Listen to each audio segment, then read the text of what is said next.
warahmatullahi wabarakatuh.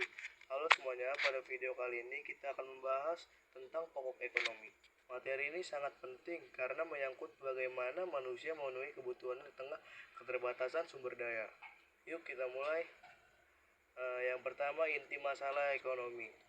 Masalah pokok ekonomi muncul karena kebutuhan manusia tidak terbatas, sementara sumber daya yang tersedia sangat terbatas. Kondisi ini disebut dengan kelangkaan. Ilmu ekonomi hadir untuk menjawab 3 pertanyaan penting. Yang pertama, apakah yang diproduksi, bagaimana cara memproduksi, dan untuk siapa barang atau jasa diproduksi. Yang kedua, kelangkaan. Kelangkaan adalah keadaan ketika alat pemuas kebutuhan lebih sedikit dibandingkan kebutuhan manusia. Menurut Lionel Robbins, kelangkaan terjadi ketika kebutuhan yang tidak terbatas berhadapan dengan sarana pemuas kebutuhan yang terbatas. Contoh sederhana, masyarakat membutuhkan 10 ton gas LPG per bulan, tetapi hanya tersedia 8 ton. Maka ada kelangkaan sebesar 2 ton. Kelangkaan memaksa manusia untuk memilih dan setiap pilihan selalu ada yang dikorbankan. Yang ketiga, ilmu ekonomi dan pembagiannya. Apa sih ilmu ekonomi itu? Ilmu ekonomi mempelajari bagaimana manusia dan masyarakat menggunakan sumber daya yang terbatas untuk menghasilkan barang dan jasa, lalu mendistribusikannya. Ilmu ini terbagi menjadi beberapa cabang. Yang pertama itu ada ekonomi mikro, membahas perilaku individu dan perusahaan. Misalnya, hubungan permintaan dan penawaran. Yang kedua itu ada ekonomi makro. Ekonomi makro itu membahas perekonomian secara keseluruhan, termasuk pendapatan nasional, inflasi, dan pengangguran. Yang kedua itu ada ekonomi positif, menjelaskan fakta ekonomi apa adanya. Yang ketiga itu ada ekonomi normatif, memberikan pendapat tentang apa yang seharusnya terjadi. Yang kelima itu ada ekonomi teori. Ekonomi teori itu merumuskan hukum dan prinsip ekonomi. Yang terakhir ada ekonomi terapan. Apa itu ekonomi terapan? Ekonomi terapan itu memanfaatkan teori untuk memecahkan masalah nyata seperti ekonomi pembangunan, moneter, dan syariah. Kebutuhan dan keinginan. Yang keempat ada kebutuhan dan keinginan. Apa itu kebutuhan? Kebutuhan adalah sesuatu yang harus dipenuhi agar manusia bisa bertahan hidup. Misalnya makan, pakaian, dan tempat tinggal. Sedangkan keinginan adalah sesuatu yang diinginkan, tetapi tidak harus dipenuhi. Contohnya liburan atau barang mewah. Kebutuhan dapat dibedakan menurut beberapa aspek. Yang pertama ada investasi. Apa itu investasi? Investasi itu kebutuhan primer, sekunder, dan tersier. Jadi dia terbagi 3. Yang lalu ada waktu pemenuhan. Kebutuhan sekarang, masa depan, darurat, dan sepanjang waktu.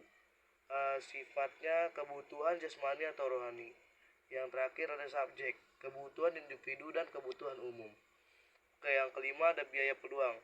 Setiap pilihan ekonomi selalu menimbulkan pengorbanan. Inilah yang disebut biaya peluang, yaitu nilai dari pilihan terbaik yang dikorbankan. Misalnya, seorang petani memiliki menanam padi, maka biaya peluangnya adalah keuntungan yang seharusnya didapat jika ia menanam jagung. Yang keenam, masalah ekonomi. Dalam pandangan klasik ada tiga masalah utama. Yang pertama ada produksi, distribusi, dan konsumsi. Produksi itu menjawab apa dan berapa yang akan dihasilkan. Yang kedua itu distribusi. Distribusi itu memastikan barang sampai ke masyarakat secara adil. Dan yang terakhir ada konsumsi, menjelaskan bagaimana barang digunakan untuk memenuhi kebutuhan. Dalam pandangan modern, masalah ekonomi diringkas menjadi 3 pertanyaan. Yang pertama, what, apa dan berapa yang diproduksi. How, bagaimana cara memproduksi termasuk teknologi dan tenaga kerja yang dipakai. Yang ketiga ada for whom. For whom itu untuk siapa barang itu diproduksi. Dan yang ketujuh ada sistem ekonomi dunia. Berbagai negara memiliki sistem ekonomi yang berbeda. Mari kita lihat beberapa di antaranya. Yang pertama ada sistem ekonomi tradisional. Sistem ekonomi tradisional berdasarkan adat dan kebiasaan, teknologi sederhana, kegiatan ekonomi untuk memenuhi kebutuhan sendiri, sering memakai sistem barter. Yang kedua, sistem ekonomi pasar atau liberal. Dikuasai swasta, harga ditentukan oleh mekanisme pasar, persaingan bebas, dan tujuan utamanya adalah mencari laba. Contohnya Amerika Serikat. Yang ketiga ada sistem ekonomi campuran. Sistem ekonomi campuran adalah gabungan pasar dan komando. Negara berperan pada sektor vital, sementara swasta diberi kebebasan berusaha. Contohnya Indonesia, India, dan Malaysia. Yang keempat adalah sistem ekonomi komando atau terencana. Negara memegang kendali penuh. Pemerintah menentukan apa, bagaimana, dan untuk siapa barang diproduksi. Contohnya historinya adalah Uni Soviet dan Korea Utara. Yang kelima ada sistem ekonomi Pancasila. Inilah sistem ekonomi Indonesia berlandaskan nilai Pancasila, menjunjung atas kekeluargaan, keadilan sosial, gotong royong, serta kesejahteraan bersama. Yang keenam ada sistem ekonomi syariah. Sistem ekonomi syariah adalah berdasarkan Al-Quran dan Sunnah, menolak riba, spekulasi, dan perjudian, menekankan keadilan, keseimbangan sosial, dan tujuan akhirnya adalah kesejahteraan sesuai syariat Islam. Oke, teman-teman, jadi inti dari pokok ekonomi adalah bagaimana manusia menghadapi kelangkaan sumber daya, membuat pilihan yang bijak, dan mengatur sistem agar kebutuhan masyarakat bisa terpenuhi secara adil. Semoga penjelasan ini bermanfaat dan semakin menambah wawasan kita tentang dunia ekonomi. Terima kasih sudah menonton. Sampai jumpa di video berikutnya. Wassalamualaikum warahmatullahi wabarakatuh.